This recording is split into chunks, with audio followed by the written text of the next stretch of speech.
where not just women are in danger, but all marginalized people, where being uniquely different right now might truly be considered a crime. It seems as though we had all slipped into a false sense of comfort, that justice would prevail and that good would win in the end. Well, good did not win this election, but good will win in the end. So what today means is that we are far from the end. Today marks the beginning of our story. The revolution starts here. The fight for the right to be free, to be who we are, to be equal. Let's march together through this darkness, and with each step, know that we are not afraid. That we are not alone. That we will not back down. That there is power in our unity, and that no opposing force stands a chance in the face of true solidarity. And to our detractors that insist that this march will never add up to anything, Boston Red here with Friday Java, a weekly magazine of political theory, polling, and commentary. It is part of the history called people that make up this fascinating journey. We are part of the Obama network. For that, we make no apologies. What we pledge to do is give you the facts on a bridge to history. What body politics is, the most up-to-date theories of political science and psephology. Stay tuned for this incredible ride. Boston Red, peace out. From WBRN Radio and on the Boston Red Network. Friday Jobber. The date is the 22nd of November 2019.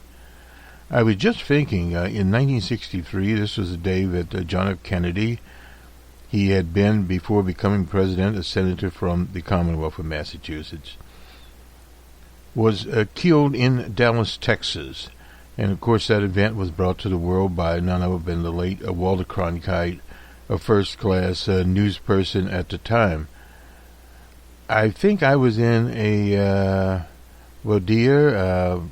small grocery store at the time when the news came on radio. And I later got to television. Now, again, this is 1963. One of the few times that we had television over that weekend. It happened, if I recall correctly, it was on a Friday and into Saturday when Lee Harvey Oswald himself was murdered. It was on Sunday by Jack Ruby. But the television was basically about 24 hours a day. Jerry Pippin, the late great Jerry Pippin, has done numerous programs with us on the Kennedy assassination. We'll feature some of that footage on the week that was, which comes up on Saturday from WBRN Radio and on the Boston Red Network, our family of channels, Twitter, iHeartRadio, Stitcher, Facebook, any of those places you can find our broadcasts, and on the RSS feed, and on numerous other places around. There are more than 10 different channels, and some of the channels themselves cover the world. 162 million people that tune in, and of course the iHeart operation covers North America and the Americas. And then there are other channels that cover the rest of the world. Incidentally, we had a story on an episode, I should say, on BR on the World. That's an international channel. That was the UK debate between the Conservative or Tory candidate Boris Johnson, the leader of the Labour Party, Jeremy Corbyn. And there's information there on where the standings of the candidates, and we'll keep you updated on that polling. That contest will be in about 3 weeks' time before the Santa holiday in the UK, how quickly they do it, turn their elections around.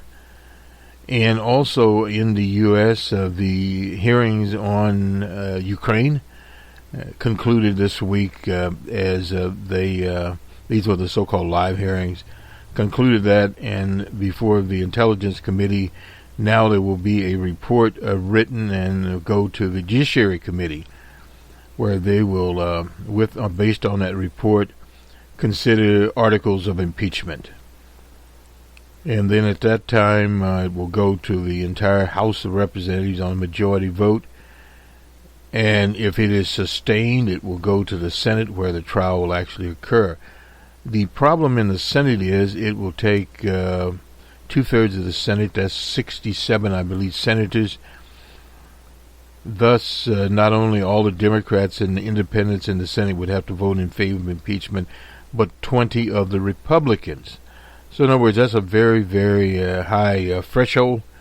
And according to the leader of the Senate, old man McConnell, he would like to get it done before the Santa recess. But there's a lot of business to be done in the Senate. There's no doubt about that. So we'll see how that calendar works. It's not the most advantageous time to have this type of affair, but it has happened before in 1998 with the Bill Clinton impeachment, different type of impeachment. It involved a relationship with an intern, Monica Lewinsky, and that Clinton had given testimony that was false. But again, that's a minor situation, whereas this particular incident involved basically using the foreign policy of the United States and all that it entails, including a military aid to Ukraine, a nation that is spinned off from the former USSR / Russian Republic. So this is on that backdrop, and one thing to remind people is that in the Ukraine at the time of the spinoff, that spinoff was accomplished by fascistic forces. And you'll hear the testimony that one of the colonels there was supposedly offered a post of Ukrainian defense minister. That itself, no doubt, was comical to him, comical to us. But that Ukrainian military was a fascist military, and the individual that they offered job to came to the U.S. as a toddler, an immigrant. In fact, was featured in some sort of broadcast when he was like 3 years old. And that was his story. He later entered the military service, the Army, and a twin brother also entered in the Army. They are both in the Army now. He's a lieutenant colonel. I believe they're both lieutenant colonels. And immediately the administration took to the Twitter airwaves and whatever other airwaves, Fox Friends, etc., questioning his patriotism. Now that is a very, very interesting situation if you can question a serving a military person's patriotism, and also at the same time a military person that has a Purple Heart. In normal days, that would not be an issue. And this is part of the problem that we have, and we've had the 2016 election, which is much more impactful and important as far as the American people choosing a president than this so-called Russian episode would be. The problem in 2016, of course, there were problems with the candidate Hillary Clinton of New York, but there was also massive voter suppression in many states, including Pennsylvania, Wisconsin, Ohio, Florida, and many of the so-called larger red states, Georgia, in those states. So if you bring voter suppression into it, that is the number one factor in terms of suppression of the turnout, pushing people off the voter rolls illegally, newly passed laws including various forms of identification that should not be allowed. So those were some of the tricks. And then, of course, you had social media tricks that people were given information that was not valid information. And what has happened, it has harpooned into the so-called hearings, where the Republicans are trying to give an alternative fact that it was Ukraine, a little small nation, that actually was trying to do the influencing. That theory had been broken down. Dr. Hill today destroyed it, and it had been destroyed by the U.S. intelligence agencies, and that includes CIA, etc., NSA, those people, that was not coming from the Ukraine, that they try to blame it on Russian actors. But the evidence, that's part of the problem with these cybercrime situations. The evidence in itself, because of the nature of the internet, is not as substantial as they would have you believe. But if you get back to just the basic core things, voter suppression, alternative facts, fake news. In other words, example there, you look into the sky at night and you see the moon. And someone else comes along and says, there is no moon. And you take a picture of the moon, and that is the fact. That's a factual statement. The other statement is not factual. But this person has been allowed to make that. It's sort of like if you go to the Flat Earth Society and say, well, the world is flat, the world is not round. Well, any idiot knows that is a not factual statement. Because if you've ever been a sailor or anything out sailing, you'll see immediately that the world is round. Unless you've been living in the desert all your life, that is out there. So this is one of the big problems that you have when you have this undercurrent. And now Twitter is no longer taking political ads. And at the same time, Facebook has restricted some of the data mining activities running up to the UK election. They can target people on age, gender, I believe, and perhaps geography, but other things they cannot, like party affiliations, etc. All of this data is, as we said in the UK election, it can be purchased from data or information brokers. And if you notice, you get these various fundraising appeals. We get a lot of them. Some of the same people that say, for instance, if you've given to Senator Sanders, which we have, and to Senator Warren in her campaign in the Commonwealth, you're on these lists. But you also get on lists for people like Joe Biden, who you never contributed to, because he has a list from the Obama campaign, which we contributed to. And even such outliners as a little Mia from South Bend, where he got his list, I don't know, but he has evidently one of the other lists, and then Tom Steyer. I mean, there's a long, long list of people. And Amy Klobuchar, don't want to forget Amy. All these people have lists, and therefore they are attempting to utilize those lists. And at the same time, there's some little opinion things coming out there. We have at the end of our presentation here an edited version of the 5th Democratic debate, which was on the Oprah Winfrey soundstage at the Tyler Perry Studios in Atlanta, Georgia. Now, that is historic in the sense that the Tyler Perry studio is the largest production studio in the U.S. Movies are shot there. He has shot his movies there. Actually, it's an old military reservation is what it is. So it is a very large situation there. But observing the MSNBC debate there, we noticed there were 4 women there. They had, what's her name, Andrea Mitchell, and from NBC, what is her name, Monroe or Madru or whatever her last name is, Rachel, yeah. And there were 2 other people there. There was one woman of color there, but there were no African Americans asking the questions to the 10 candidates. Yes, there were African American candidates there. Kamala Harris, of course, was there. Senator Booker of New Jersey. Now, we didn't have any Latinos there because Julian Castro did not make the this debate there. We had 2 progressives were there, Bernie Sanders and Elizabeth Warren of the Commonwealth. And then, of course, you had Joe Biden, who is a liberal, has been a liberal forever. And in that camp is Amy Klobuchar.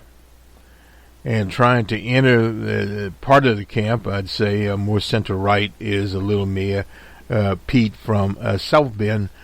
It's an interesting situation. We brought that up, that he ran for state office in Indiana and got nowhere. That was his first run outside of South Bend.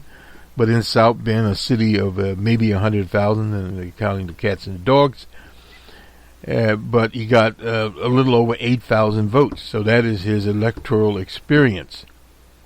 And when in the debate from Atlanta, he said, well, there's other experiences besides Washington experiences. Well, there's no doubt about that. Jimmy Carter ran, and when Jimmy Carter ran, he had been the governor, of course, of the state of Georgia, and ran as an outsider.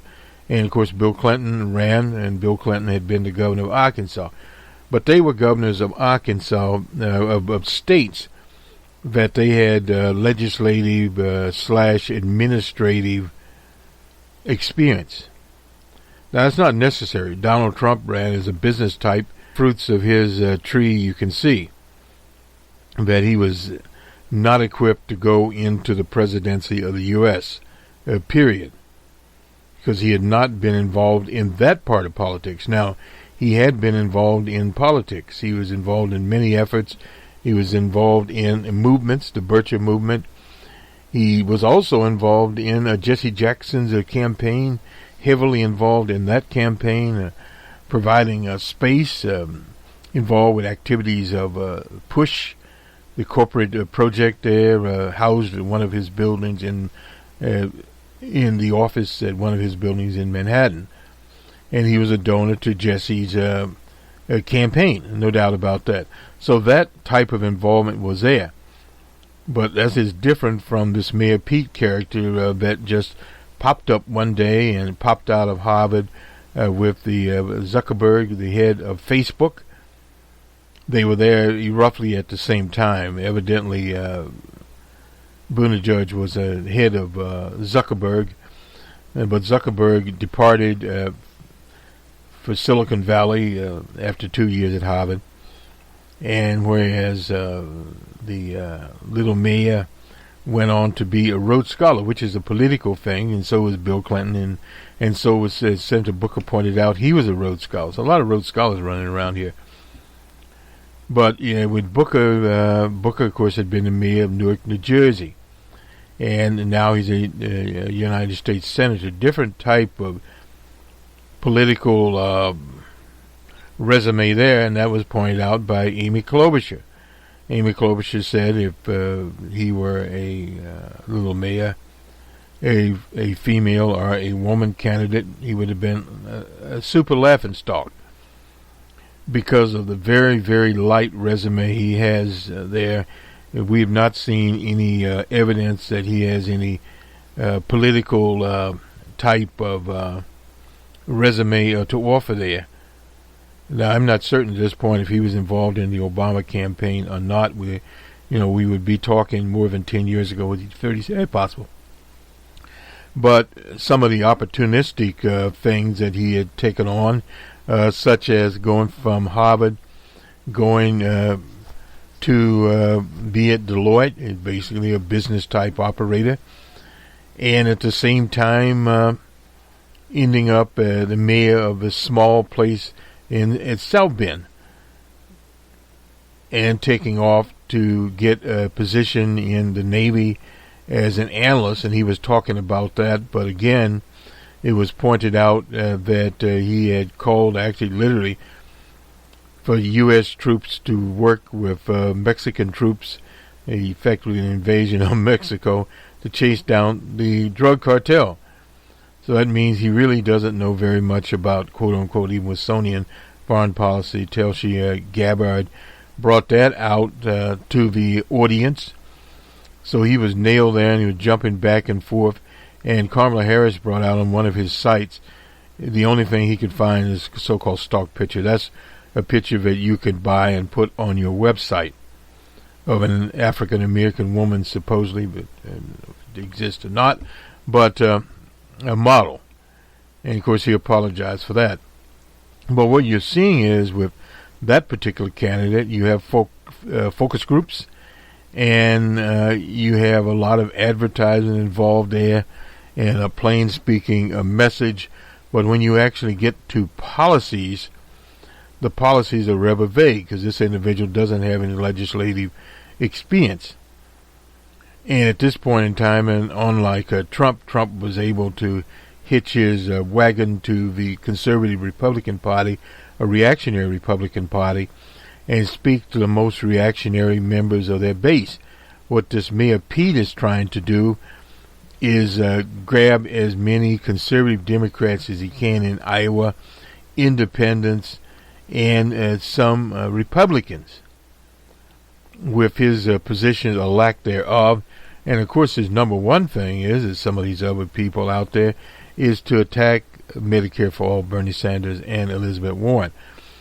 All of the so-called types have to do that, but in their way is Joe Lunchbox Biden. And there was some last night talking about Biden and Biden's relation to African Americans. Well, yes, he had a relationship coming out of Delaware, which is next door to Philadelphia, and that is that big media market there, and his involvement, as he said, with them. And that's an old school mindset that he has going for him there, and his selection by Barack Obama. But he was selected by Barack Obama to talk to his people in Stratton, Pennsylvania, which is the European working class. And that's the reason that DJ Trump fears Joe Lunchbox Biden. And it's interesting when we look at the polls and see where Biden is, depending on which poll you're in. Some of the polls have Liz Warren ahead. In fact, the Des Moines Register poll even had a little mayor ahead. But if you look at the polls consistently and at real clear politics average, Joe Biden is still in the driver's seat. And then you have the bunched up between our progressives, Bernie, and Liz Warren. They are bunched up there, and then you have the single-digit people in most of these polls. So if you look at the whole landscape of the debate last night there, other than the absence of African Americans answering the questions, I don't know if a demand was brought forward there or not.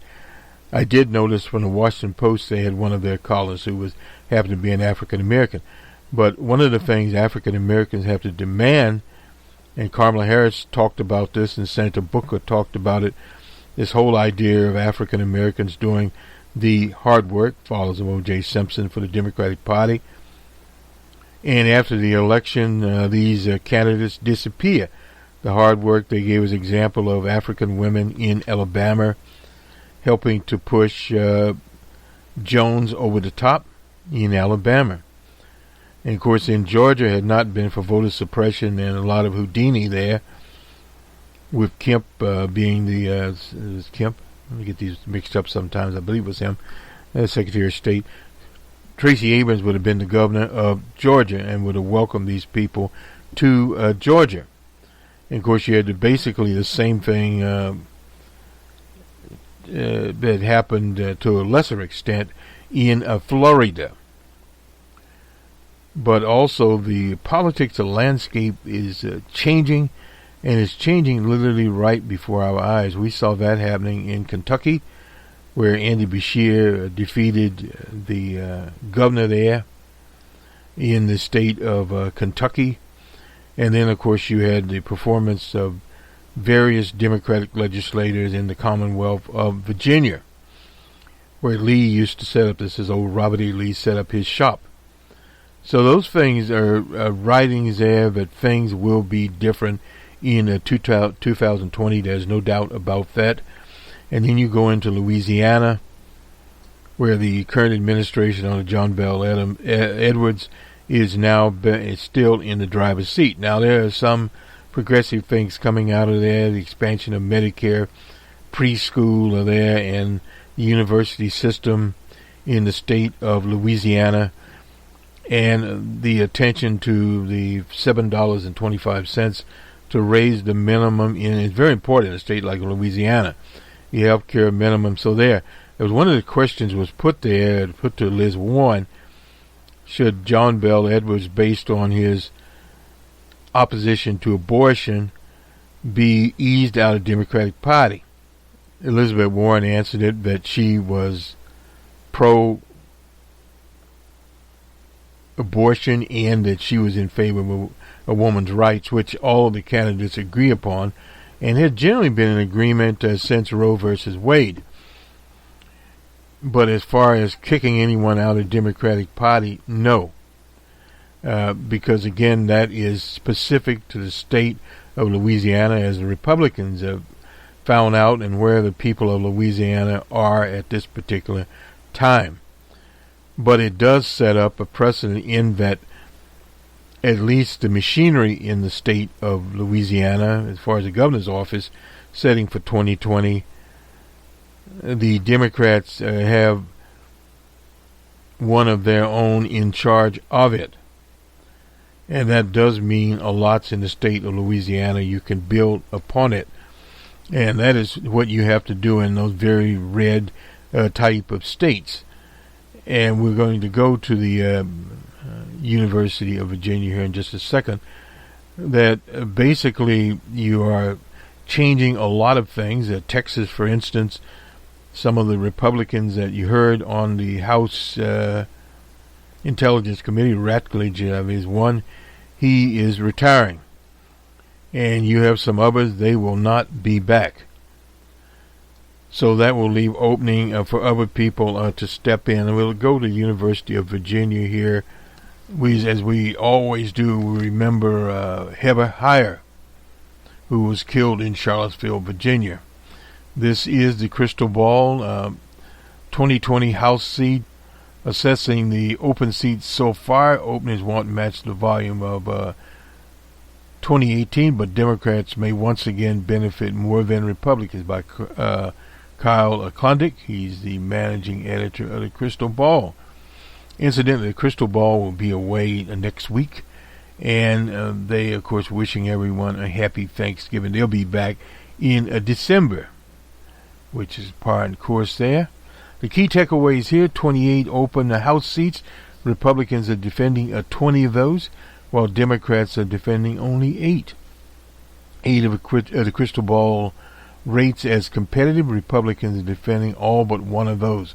Open seats, along with pending redistricting in North Carolina, give Democrats a small buffer as they defend their majority. Open seats so far here, and there will be more open seats. The cycle was 2018 was defined by an unusually large number of open seats. The 2020 cycle almost certainly won't feature as many, but there are still more than 24 so far. And just like in 2018, the open seats that cover competitive turf provide more opportunities for Democrats than for Republicans. The start of the holiday season, a good time to take stock of these open seats, because the number of retirements often increase as members consider their own futures with their families and the filing deadlines. And some people, those filing deadlines come very, very quickly. Depending on the timing, it could cut into a holiday family time, and whatever one thinks of it, we doubt the process is making the House a more pleasant place to work. Whoever decides not to seek re-election to the House will add to the retirements we've already seen this year. So far, 28 House seats are going to be open in the next year's election, meaning that there will not be an incumbent on either primary or general election ballot. Additionally, there are 4 vacancies in the House right now.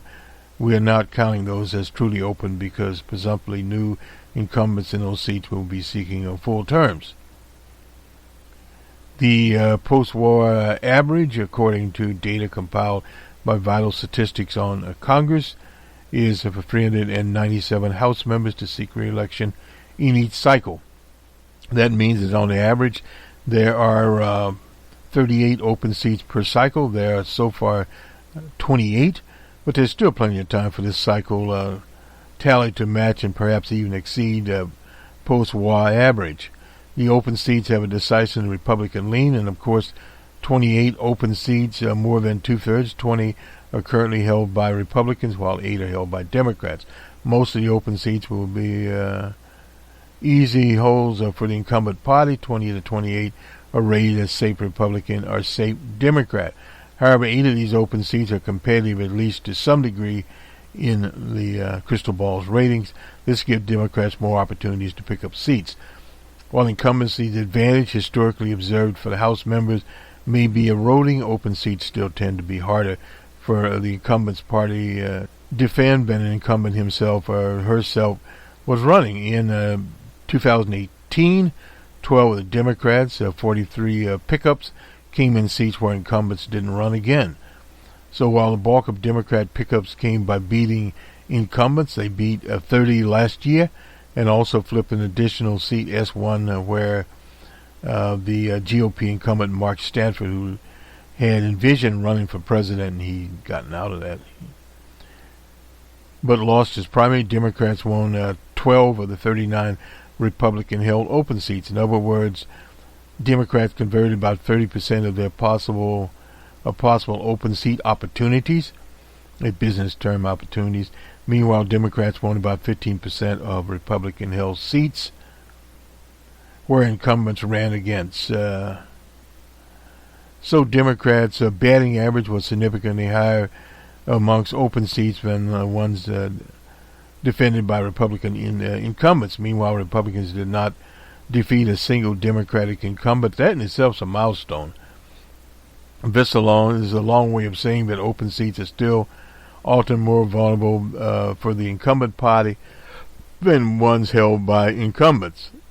Let's take a look at these districts by splitting them into 3 different groups. One includes the 8 open seats. We'll just go to that very quickly here. The seat that stands out is Texas 23, which runs the outskirts of El Paso to San Antonio area. This has been a competitive throughout the decade. This is where William Hurd's retiring. He's an African-American, ex-CIA type. Is retiring after 3 terms. This is one of 3 districts held by Republicans that Hillary Clinton carried in 2016, and it's also the only seat in the country where we made the incumbent party an underdog. There are many candidates on both sides, but the veteran Jenny Ortiz Jones, who came within a half point of beating Hurd last year, is running again and is sitting on $1.4 million war chest. Meanwhile, the leading candidate appears to be a veteran, Tony Gomez, who Hurd recently endorsed. He only has a little over $100,000. Money isn't everything, but Ortiz Jones, a big financial name ID there, that the Democratic presidential nominee will once again carry the district. The one Democrat-held seat is Iowa 2, gives the Republicans a toss-up target in Trump district. Democrats have rallied around Rita Hott, a former state senator who was the party's lieutenant governor nominee last year, while a Republican state Senator Marinette Miller Meeks and former Representative Bobby Schindling, who represented Illinois 17 from 2011-2013. Miller Weeks unsuccessfully challenged retiring Dave Lowstack in Iowa too in 218, 210, 214. Came within striking distance of those two elections, while Schimling's old Illinois district is separated from Iowa too by the Mississippi River. That must be down around that Quad Cities area there. Otherwise, these open seats largely will test the GOP's ability to defend a suburban turf like Long Island, Dallas, Fort Worth, Houston, and Atlanta. Alto Republicans would be very fortunate to avoid a net loss among seats listed here. And there's one seat that they talk about, and this seat has been in jeopardy for a very long time. Colin Peterson, that is in Minnesota 7.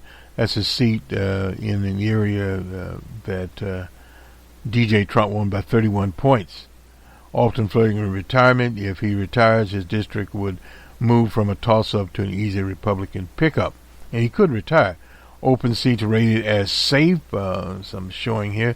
This group includes a mix of long-serving members on both sides, although there are clearly more Republicans heading for the exits than Democrats.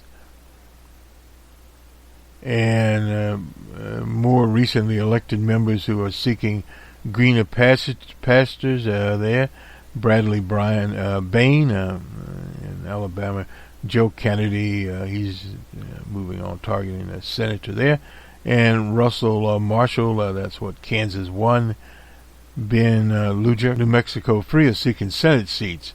Paul Cook, he's in California 8, is running for a county supervisor's position. U.S. House member for California who have attempted to make such a switch in recent years. And they list here Representative Tulsi Gabbard, who was on the stage last night, a white who is pursuing a quadratical Democratic presidential nomination. Some of these seats could be hypothetically be competitive in a really bad political environment, including the incumbents.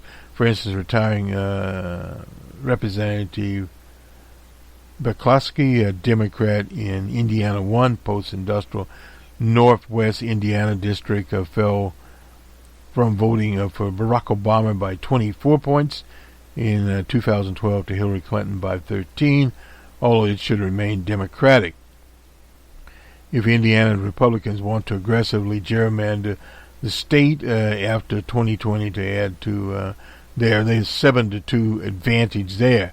That's, of course, the home state of Chief Justice Supreme Court. Note there are several open Republican seats in Texas. For the newly elected members in those seats, or district could scramble things next cycle as Republicans who probably will retain line drawing power redesigns their districts. Now, these are some of the current House people there. Remember Katie Hill out of California. That is California 25. And it seems truly competitive. The governor there, Gavin Newsom, will set the all-party primary. They have a jungle primary there on the 3rd of March. And our friend Christy Smith, she's an assembly type, could to win a majority requiring the special election outright. She might not have the Democratic feel entirely to herself. That Unger, progressive commentator, also is apparently going to run. And former Representative Steve Knight, that's a Republican, to reclaim his seat he lost to Hill. He doesn't have a chance. Conclusion: 2020 is not going to be seen as is not going to see the number of open seats it saw in 18. Last cycle, only 375 of the 435 House seats featured an incumbent running for re-election. Meanwhile, there are 60 open seats.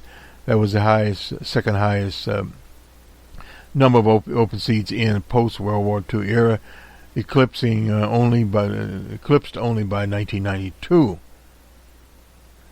This was a national redistricting year, and redistricting often leads to open seats. The last cycle, only Pennsylvania drew new guidelines as the state's democratically controlled Supreme Court threw out a Republican gerrymandering, replaced it with more balanced but arguably Democrat-leaning map. Democrats converted 13 to 5 GOP delegates into one that was split 9-9. With 3 of those Democrats coming in open seats and the 4th coming when Mr. Conor Lamb defeated Keith Rothfus in a redrawn district seat. Lamb won a special election on the older district lines and then became the winning versus incumbent bout. A similar situation is playing out in North Carolina. The state currently features a 10-3 Republican domination in the House of Representatives. North Carolina's GOP-controlled state legislature passed a redistricting map, which will likely result in an 8-5 GOP delegation, netting the Democrats to 2 seats. So there is some progress being made in North Carolina. It's unclear whether this map will ultimately be adopted. It may be that the Democrats could get an even better map. Representative George Hollings, North Carolina 2, whose district likely would become unwinnable for him on the new plan, is already telegraphing his retirement. Mark Walker, he's another Republican in North Carolina 6, might find himself in a Democratic district, although he made a challenge a sitting GOP colleague. One final note, America in 2018, Americans elected 235 to 200 Democratic majority in the House. So that means Republicans need to win 18 more seats than they won in 2018 to have a majority in 2020. However, since 2018, a few developments effectively raised the bar for Republican gains, GOP gains. Democrats seem likely to net a couple of seats because of North Carolina's remap. Republicans at least small underdogs in one current open seat. That's Texas 23, Representative Justin Amish. That was in Michigan 1. He's now an independent, left the party. So instead, the Republicans are having to win at least 18 current Democrat seats to win the House. The real number may be more like 21. Take back effectively Amish's seat. Republicans do not have a path to win the House, which largely goes flipping a significant number of 31. Trump won districts held by Democrats. Such a result cannot be ruled out in any age where ticket splitting is on a decline. So far in the cycle, Democrats stand to benefit more from retirements than Republicans.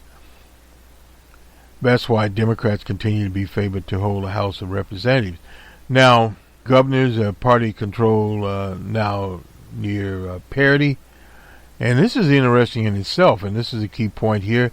The 2019 elections, Republicans maintain a narrow lead of 26 to 24 edge in governorships. That's a shift from mid-2017 when Democrats just held 15.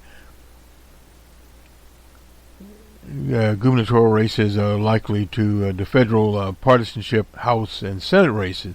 The gubernatorial scorecard, Louisiana runoff closed the book, no doubt about that, as we just talked about what happened in the debate last night. Democrats held Louisiana, narrowly won Kentucky, while Republicans, of course, held Mississippi. Incidentally, Mike Espy is running again against that Smith character in Mississippi, which he almost defeated. Map 1 shows the current party control of governorships. They are split roughly evenly, with Republicans holding 26, Democrats 24. Majority of Americans, a little less than 55%, live on the Democrats. Once Andy Beshear takes office, and he'll take office next month in December. A little different situation there. Now, since mid-2017, Jim Justice, he is a governor in West Virginia. We cover him. Party switched with Democrats with just 15 governorships. The party has gained 9, while the time frame, the only GOP gain came in Alaska, where a Republican took over from an independent. That did happen there, but things are not rosy these days in Alaska. Fights there over education, fights there over health care, a lot of fights going on in the state of Alaska. Still, a party control of governorship defies federal partisanship, as expressed by 2016 presidential results. More so than Congress, a quarter of all governorships, 12 or 15, are held by members of a party that differs from the party that won the presidency. There are 8 Democratic governors. D.J. Trump won seats, and 4 Republican governors of Hillary Clinton won seats. The 4 of 8 crossovers. Democrats govern states that were very Republican at the presidential level, and thinking of those, Kansas, Kentucky, Commonwealth of Kentucky, and Louisiana, and Montana. The other 4 govern presidential background states: Michigan, North Carolina, Pennsylvania, and Wisconsin. One of the 4 Republicans in the Clinton state hold a swing state, New Hampshire, while the other 3, and this is insult to injury right here, in the Commonwealth of Massachusetts, Maryland, and Vermont. Vermont has, that's Bernie Sanders' home state, has flirted with republicanism on and off, and so has Massachusetts, going back to salt and stall. Anyway, while just 11% of the senators, 11 total, 9 Trump state Democrats and Clinton state Republicans, and 8% of the House members, 34, 31 districts are Clinton districts, crossover territory. Party control of state legislatures, unlike governorships, align almost perfectly along the presidential lines.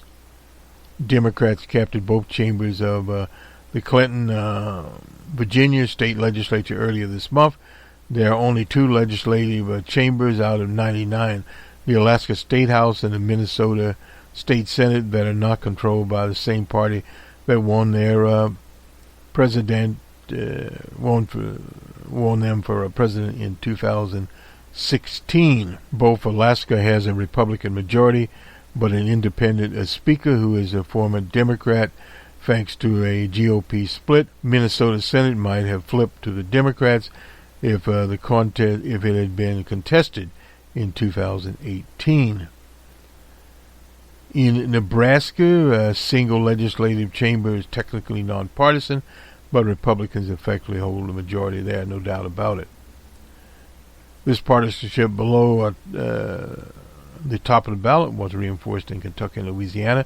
Despite losing gubernatorial races, the GOP won every other statewide race in Kentucky. That's unfortunate. Andy Beshear was the Attorney General, a Republican, won that, and also Secretary of State. Very unfortunate there.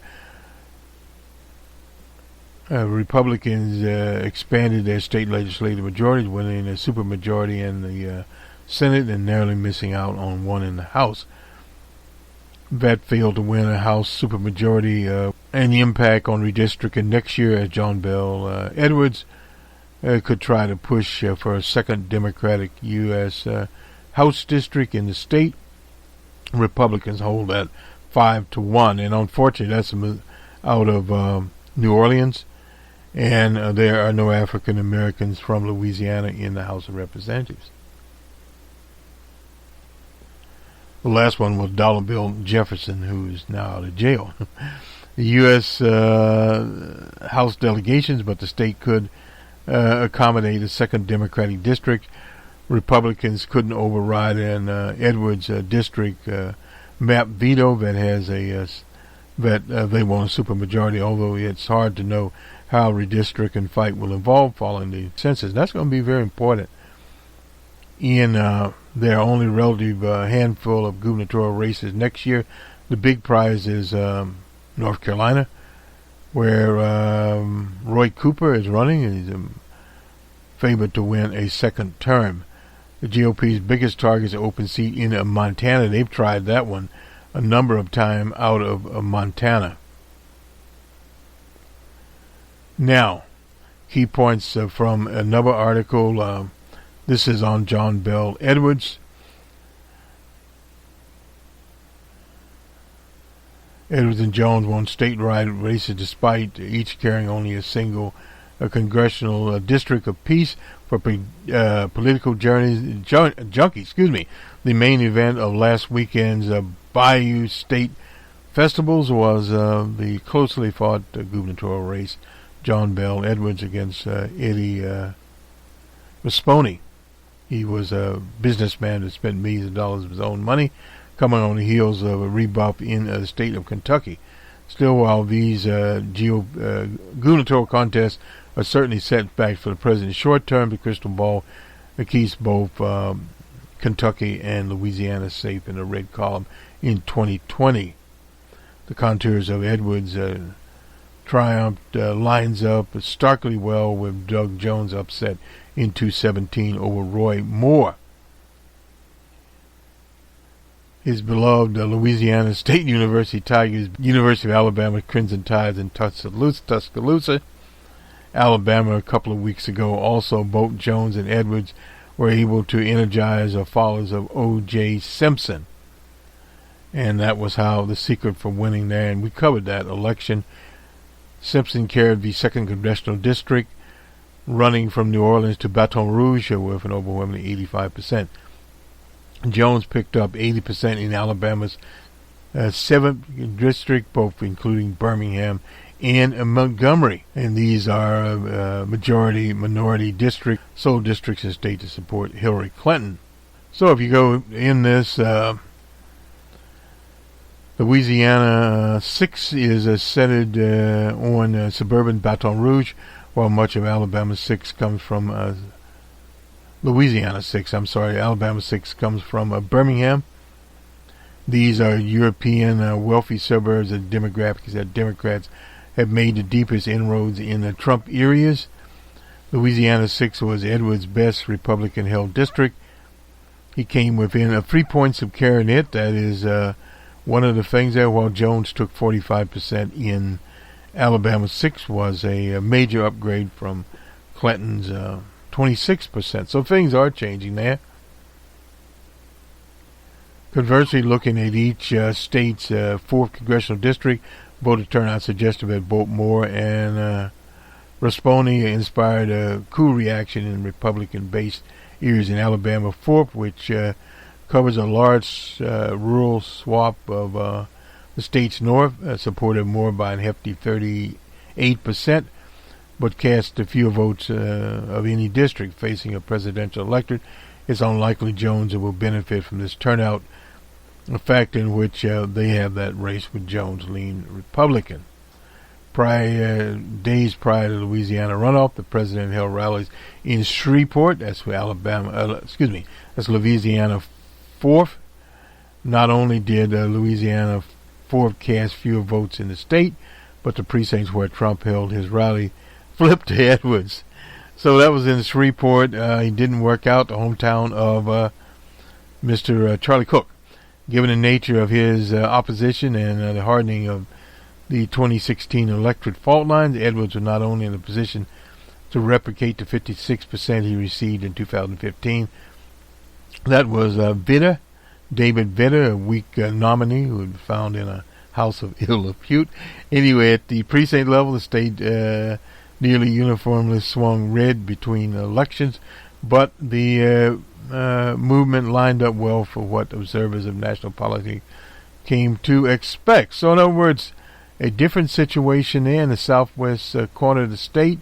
Carmen Parrish moved the hardest against Edwards. After taking 49% 2015, he was down to 25% on Saturday.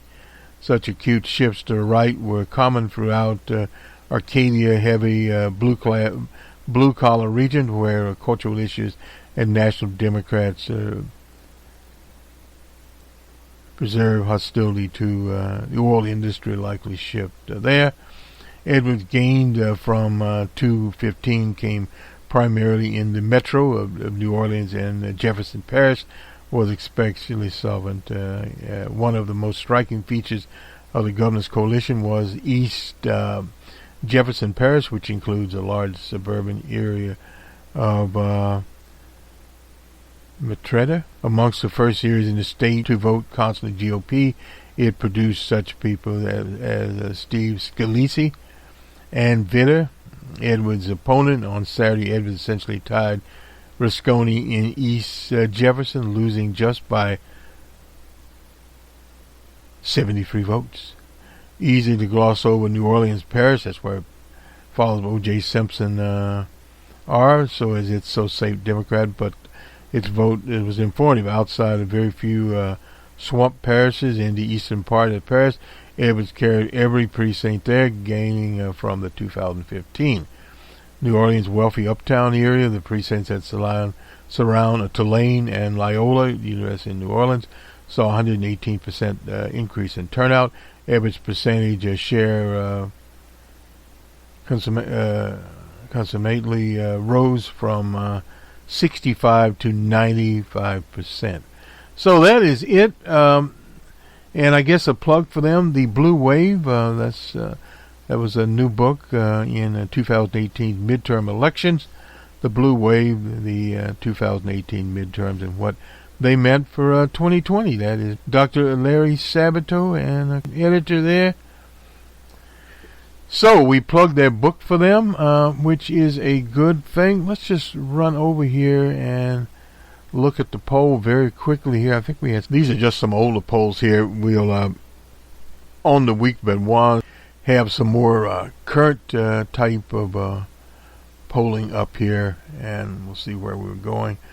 But this is out of New Hampshire. Now, this is the poll, St. Ansel College, that had the Mia Pete up by 10, Warren at 15, Biden at 15, Buttigieg, Sanders at 9. Now we get to the Democratic presidential nomination. Lunchbox Biden is up by 8 points. This is national poll here by YouGov. We also had the YouGov poll, incidentally, in the UK election. Warren had 22 in this one. Sanders 18. This is national. Sanders 12. Sorry about that. And Buttigieg 9. Everyone in the single digits. 2. Marquette. This is Wisconsin. I guess we gave this some Wisconsin. Bernie Sanders and Elizabeth Warren at 17 and 15 respect. Pretty much tied. Buttigieg is actually at 13 here, unusual. Amy Klobuchar at 3. She should be doing better in Wisconsin. Now, in Wisconsin, kind of interesting here, the matchups between DJ Trump and Biden. Actually, Trump's up by strange poll here. Over Warren, Trump's up by 5. Over Sanders, he's up by 3. Buttigieg by 8. And Klobuchar by 14. And that is that one. And let's see what else. Oddly enough, this is a very strange one here. Cory Booker is actually up by 1 over DJ Trump. That is in the state of Wisconsin. Very, very strange poll here. But, yeah, I don't know. That's how the matchups were given. And, of course, in New Hampshire, this is St. Ansel's again. Biden's up by 8. Warren up by 1. This is over DJ Trump. Sanders up by 3. Buttigieg by 7. So these polls are all over the place here, where it would be St. Ansel's or not St. Ansel's. And supposedly we look... this is one we hadn't given yet. Gallup actually has DJ Trump up 43 to 54, 54 being the disapproval ratings. That's a little bit higher for him. YouGov has him at 44, 40. Gallup's a Cadillac of polls. And, of course, the Reuters poll had him. 41 is his approval rating there.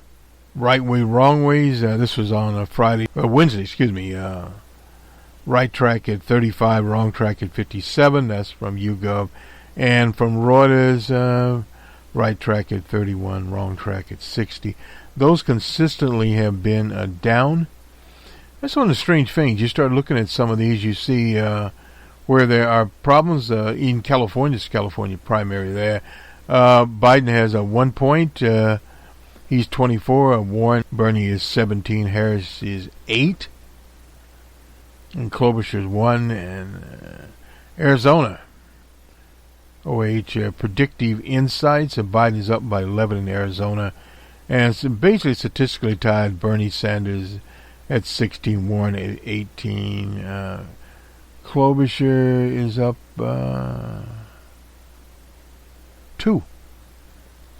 And Yang is 4. That is there. And presidential approval rating is actually higher in the NPR poll at 44.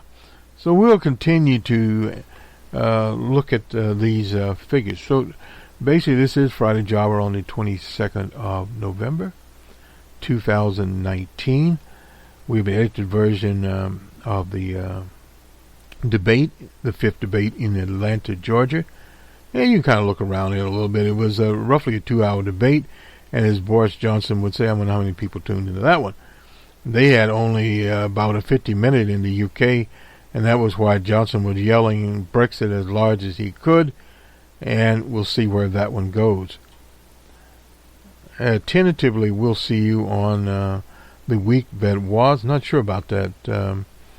Contemplating to have a medical procedure. Well, anyway, what we do, we don't. We'll do that, and then we'll set our programming for Sunday and, of course, the Monday morning quarterback. We may do the holiday presentation on Sunday. I don't know right at this stage of the game. We'll see. Have a good weekend, everyone. We'll talk to you soon. Presidential impeachment proceedings in our nation's history. Ambassador Gordon Sondland delivered testimony today in the House impeachment inquiry that buttressed the case that President Trump withheld military aid to Ukraine and a White House meeting with President Zelensky because he wanted the Ukrainian president to announce investigations that would benefit President Trump politically. Senator Warren, you have said already that you've seen enough to convict the president and remove him from office. You and 4 of your colleagues on this stage tonight, who are also U.S. senators, may soon have to take that vote. Will you try to convince your Republican colleagues in the Senate to vote the same way? And if so, how? Of course I will. And the obvious answer is to say, first, read the Mueller report, all 442 pages of it that showed how the president tried to obstruct justice. And when Congress failed to act at that moment, it meant the president felt free to break the law again and again and again. And that's what's happened with Ukraine. We have to establish the principle, no one is above the law. We have a constitutional responsibility, and we need to meet it. But I want to add one more part based on today's testimony, and that is, how did Ambassador Sondland get there? You know, this is not a man who had any qualifications except one. He wrote a check for $1 million. And that tells us about what's happening in Washington. The corruption, how money buys its way into Washington. You know, I raised this months ago about the whole notion that donors think they're going to get ambassadorships on the other side. And I've taken a pledge. Anyone who wants to give me a big donation, don't ask to be an ambassador, because I'm not going to have that happen. I asked everyone who's running for president to join me in that. And not a single person has so far. I hope what we saw today during the testimony means lots of people will sign on and say we are not going to give away the ambassador posts to the highest bidder. Senator Warren, thank you. Senator Klobuchar, you've said that you support the impeachment inquiry, but you want to wait for a Senate trial to hear the evidence and make a decision about convicting the president. After the bombshell testimony of Ambassador Sondland today, has that view changed for you? I have made it very clear that this is impeachable conduct, and I've called for an impeachment proceeding. I just believe our job as jurors is to look at each count and make a decision. But let me make very clear that what this impeachment proceeding about is really our democracy at stake.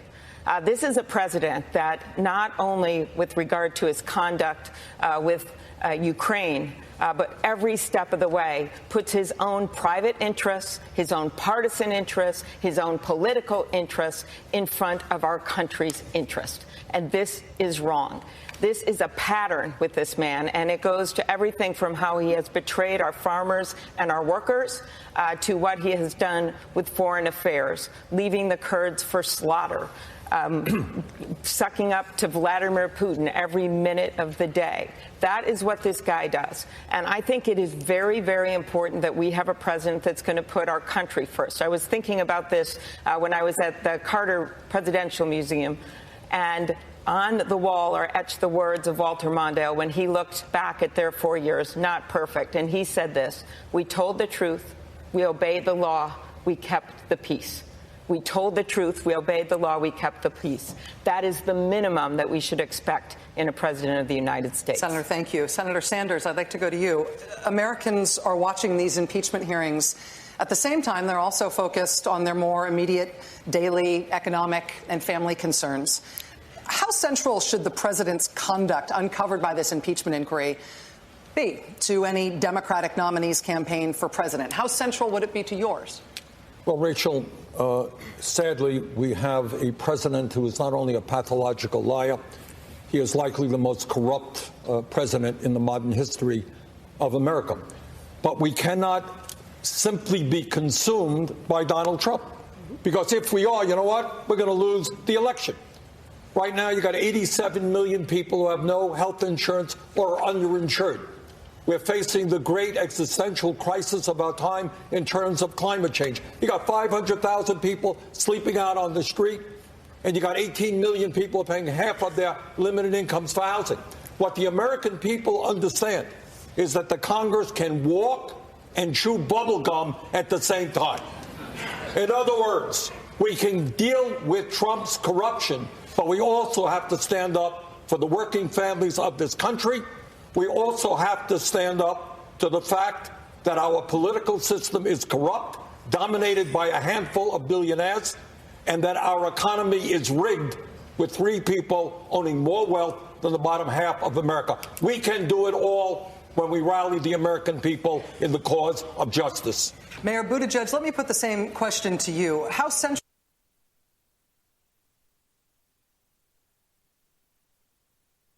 campaign, how central would it be to yours? Well, the constitutional process of impeachment recommended because they just can't afford it. So here is my plan. Let's bring as many people in and get as much help to the American people as we can, as fast as we can. On day one, as president, I will bring down the cost of prescription drugs on things like insulin and EpiPens. That's going to save tens of millions, hundreds of millions of dollars for people. I'm going to defend the Affordable Care Act from the sabotage of the Trump administration. And in the first 100 days, I'm going to bring in 135 million people into Medicare for all at no cost to them, everybody under the age of 18, everybody who has a family of 4, income less than $50,000.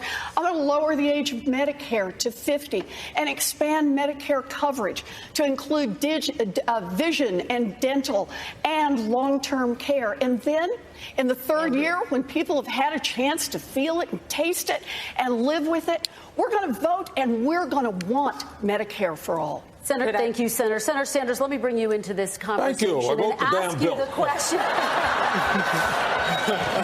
I want to ask you the question this way, Senator Sanders. You describe your campaign, including your plans for Medicare for all, as a political revolution. Yes. President Obama explicitly said the country is, quote, less revolutionary than it is interested in improvement. The average American doesn't think we have to completely tear down the system and remake it, end quote. Is President Obama wrong?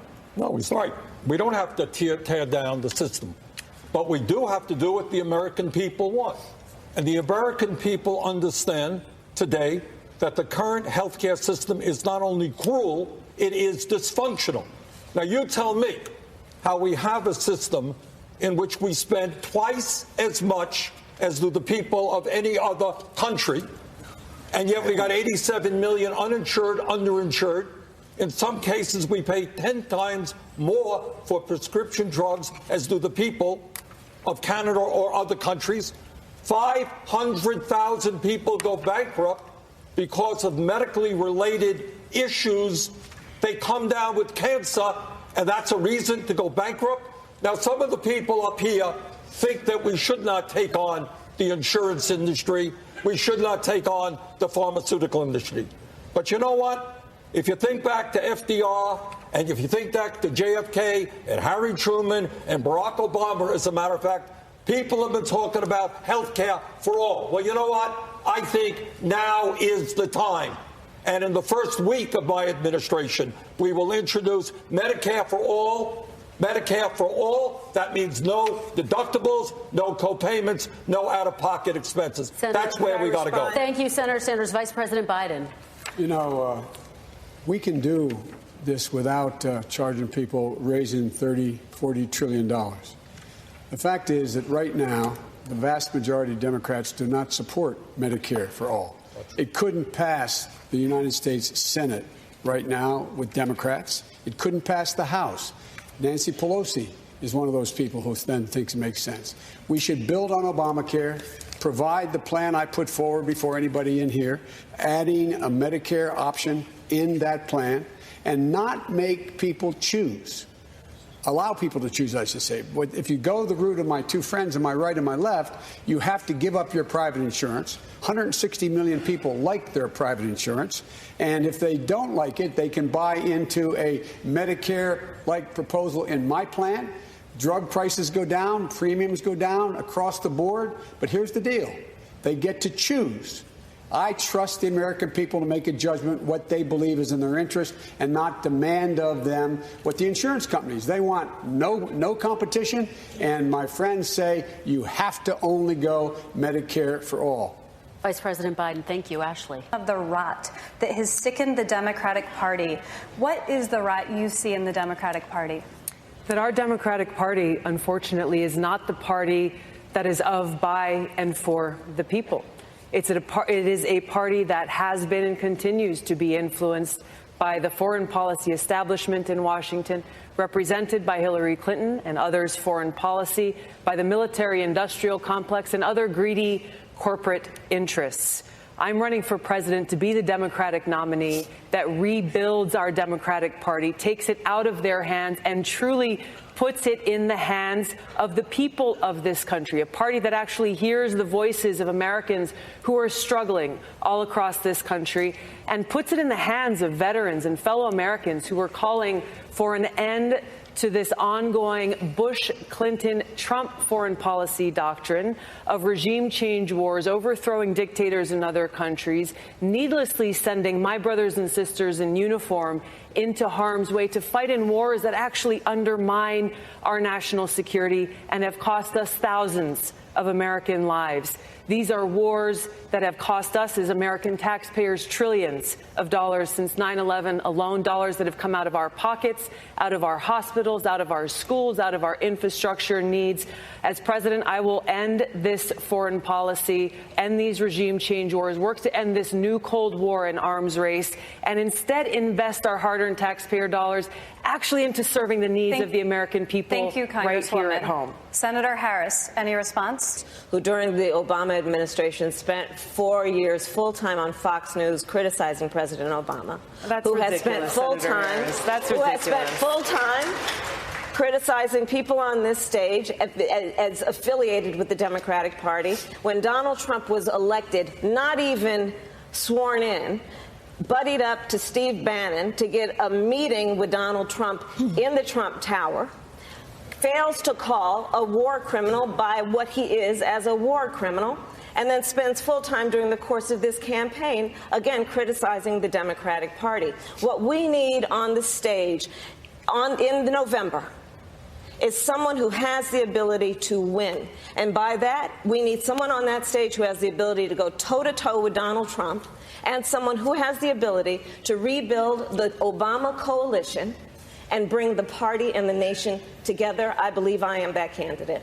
Thank you, Senator. Congresswoman doing is unfortunately continuing to traffic in lies and smears and innuendos because she cannot challenge the substance of the argument that I'm making, the leadership and the change that I'm seeking to bring in our foreign policy, which only makes me guess that she will, as president, continue the status quo, continue the Bush, Clinton, Trump foreign policy of regime change wars, which is deeply destructive. This is personal to me because I served in Iraq. I left my seat in the state legislature in Hawaii, volunteered to deploy to Iraq, where I served in a medical unit where every single day I saw the terribly high human cost of war. I take very seriously the responsibility that the president has to serve as commander-in-chief, to lead our armed forces, and to make sure always, no, I'm not going to put party interests first. I will put the interests of the American people above all else. Congresswoman. I want to briefly give Senator that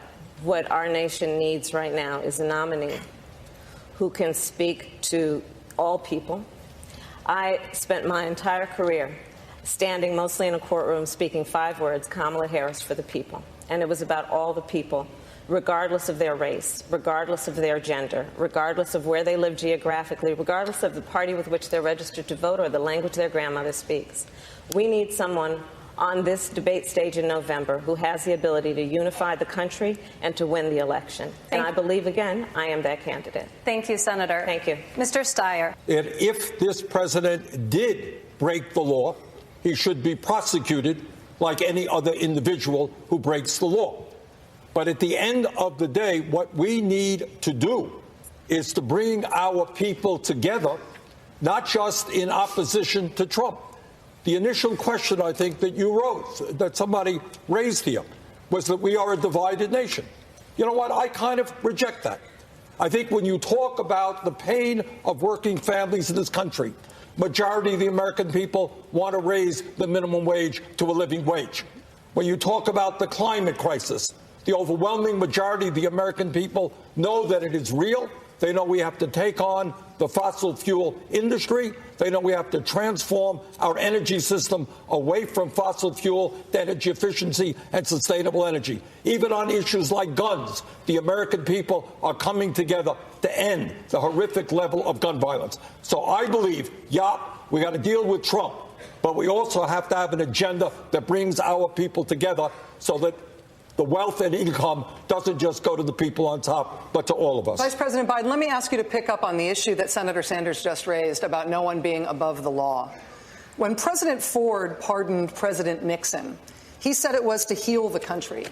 Would you support a potential criminal investigation into President Trump after he leaves office, even if you thought it might further inflame the country's divisions? Look, I would not direct my Justice Department like this president does.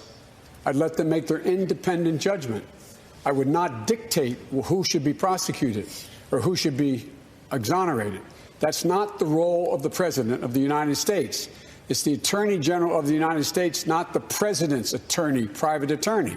And so I would, whatever was determined by the Attorney General I supported, that I appointed, let them make an independent judgment. If that was the judgment that he violated the law and he should be, in fact, criminally prosecuted, then so be it. But I would not direct it. And I don't think it's a good idea that we we model ourselves after Trump and say, lock him up. Look, we have to bring this country together. Let's start talking civilly to people and tweeting. The next president who starts tweeting should, anyway. It's about civility. We have to restore the soul of this country. And that's not who we are. That's not who we've been. That's not who we should be. Follow the law. Let the Justice Department make the judgment as to whether or not someone should be prosecuted, period. Senator Sanders, let me ask you briefly to respond to that, the difference of your opinion there with Vice President Biden. Well, no, I think Joe is right. I think that it is the function of the Attorney General. But what I am of the opinion is that the American people now do believe, and the more they see these impeachment hearings on television, they do believe that we have a president who thinks he's above the law. We have a president who is engaged in corruption.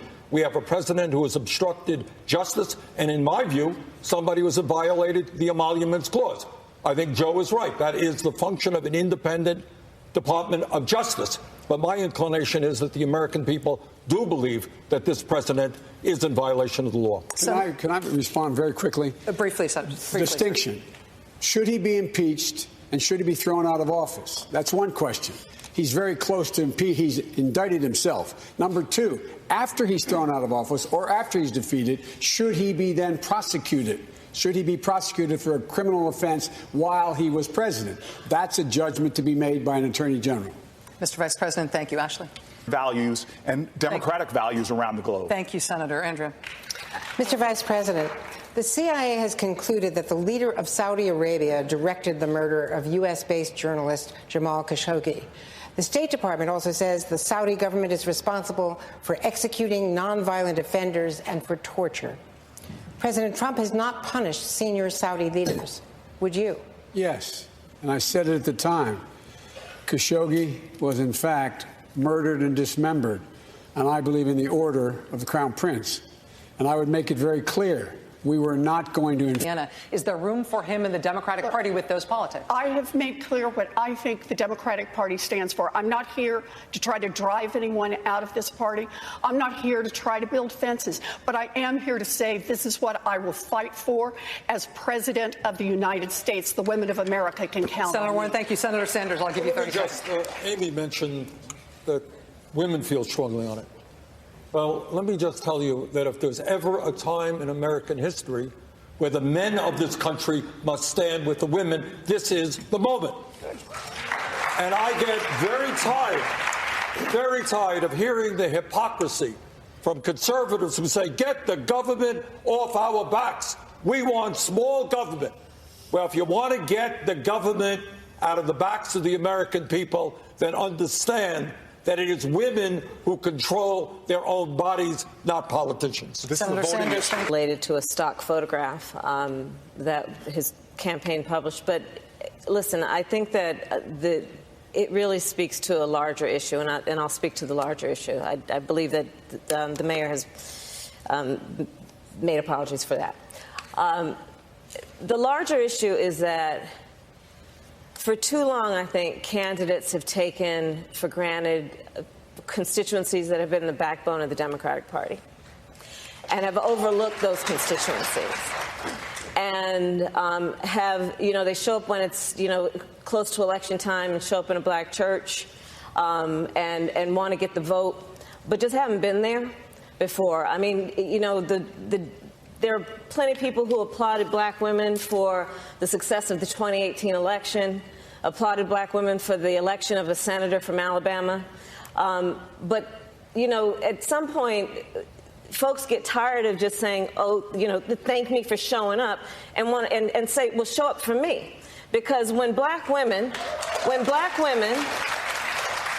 are 3 to 4 times more likely to die in connection with childbirth in America, when the sons of black women will die because of gun violence more than any other cause of death, when black women make 61 cents on the dollar as compared to all women who tragically make 80 cents on the dollar, the question has to be, where you been and what are you going to do? And do you understand who the people are?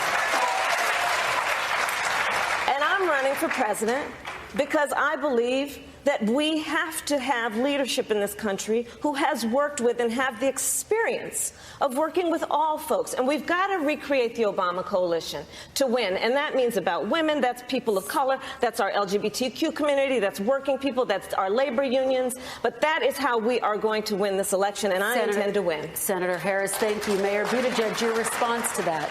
My response is I completely agree. And I welcome the challenge of connecting with black voters in America who don't yet know me. And before I share what's in my plans, let me talk about what's in my heart and why this is so important.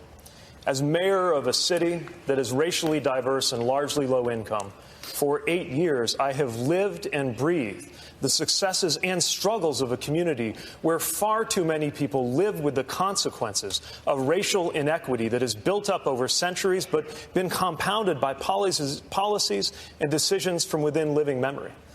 I care about this because my faith teaches me that salvation has to do with how I make myself useful to those who have been excluded, marginalized, and cast aside and oppressed in society.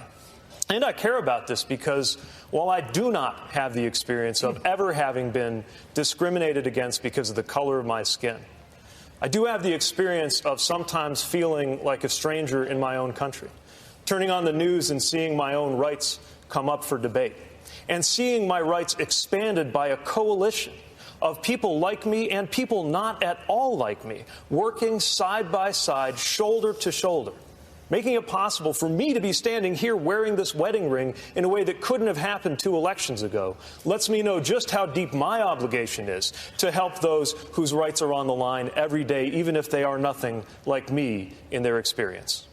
Mayor Buttigieg, thank you very much. Senator Harris, quick response. Look, there's a lot at stake in this election. And I've said it many times, I think justice is on the ballot in 2020. And it's about economic justice. It's about justice for children. It's about justice for our teachers. I could go on down the list. And so the issue really is not what is the fight. The issue has to be how we're going to win. And to win, we have to build a coalition and rebuild the Obama coalition. I keep referring to that because that's the last time we won. And the way that election looked and what that coalition looked like was it was about having a leader who had worked in many communities, knows those communities, and has the ability to bring people together. And everyone is going to have to be judged on their experience and therefore ability to bring folks together around our commonalities, of which I believe there are many. Thank you, Senator. Senator Warren, quickly. So I think it is really important that we actually talk about what we're willing to get in the fight for. And I just want to give one example around this. Senator Harris rightly raised the question of economic justice. Let me give a specific example, and that is student loan debt. Right now in America, African Americans are more likely to borrow money to go to college, borrow more money while they're in college, and have a harder time paying that debt off after they get out. Today in America, a new study came out, 20 years out.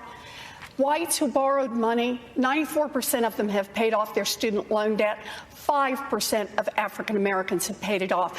I believe that means everyone on this stage should be embracing student loan debt forgiveness. It will help close the black-white wealth gap. Let's do something tangible and real to make change in this country. Senator Warren, thank you. Ashley. Senator Warren, back to you. You've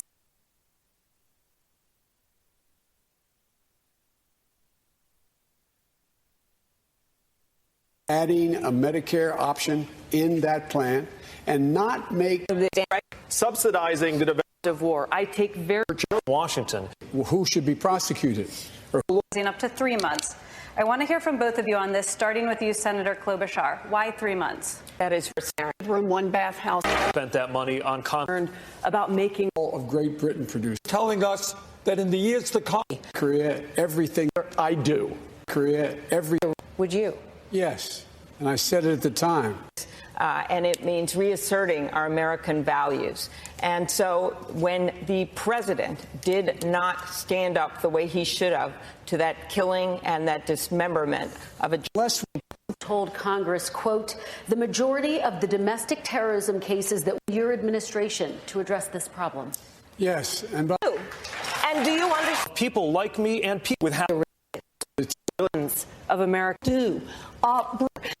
So when you make it big, the need for these impeachment proceedings, the president had to confess in writing, in court, to illegally divert. So when even a few years ago, a party that actually national unions toe to toe, who actually will keep our word. Thank you, Mr. Vice President. Ashley.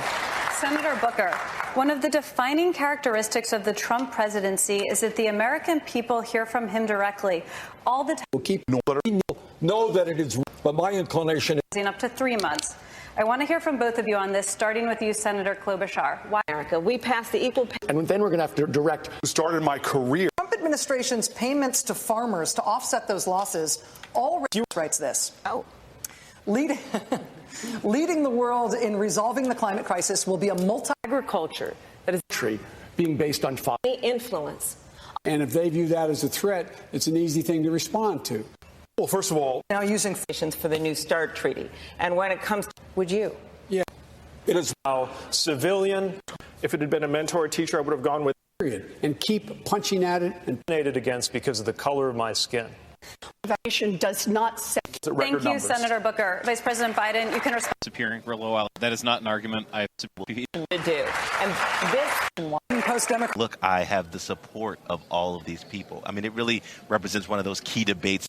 Race coming up as an issue, one that Joe Biden ended up sort of being put on the defensive on, Cleve, right there at the end. Sure. You had, several candidates looking at this vigorous fight over African-American voters and going after them in a variety of ways. Buttigieg making an emotional appeal, saying he knows what it feels like to have his rights debated. Elizabeth Warren saying that plans for African-American benefits are baked into her plans. And then, Joe Biden saying, look, I have the support of all of these people. I mean, it really represents one of those key debates that Democrats are having. What is the best way to persuade African-American voters to vote for you? I think it demonstrated why Warren has been making some inroads and Buttigieg hasn't. I mean, that is not an argument I've found a lot of black voters be receptive to is, hey, gay rights, same thing as civil rights. I've not heard a lot of people high-fiving for that answer. And Warren always does this. She always brings it back to the root causes, redlining, racial discrimination, the wealth gap. She had, after disappearing for a little while, a couple chances to do that. Biden's answer on race, I mean, something he has done to his detriment a number of times is get defensive when it is implied that he is not the most qualified, he has not the best record. Him saying at the end that he was chosen by Barack Obama because of his record in the black community, not why he was chosen. He was chosen because he was a credible statesman with appeal to white voters. Is he going to lose debate points on that? I don't know, but it was a little bit strange to see. Yeah, although it's probably important to point out that a lot of the African-American voters that I've talked to say they support Biden in part because of the things that he says about a long history, I've been doing this for a very long time. There's this thought, this worry that everybody else is saying the right things about race, but that when it comes down to actually being there for African American peoples, they're not going to. Whereas Biden can actually say, "Look, I've been there, right or wrong. This is what I've done, and this is evidence of what I will do." Where Bernie Sanders probably want to be in on that because he suffered with black voters in 2016. You can buy on his website merchandise showing him getting arrested at a housing protest in Chicago when he was a college student. Didn't get a chance to talk about that. I mean, another one of these where I'm channeling Biden now. God love you.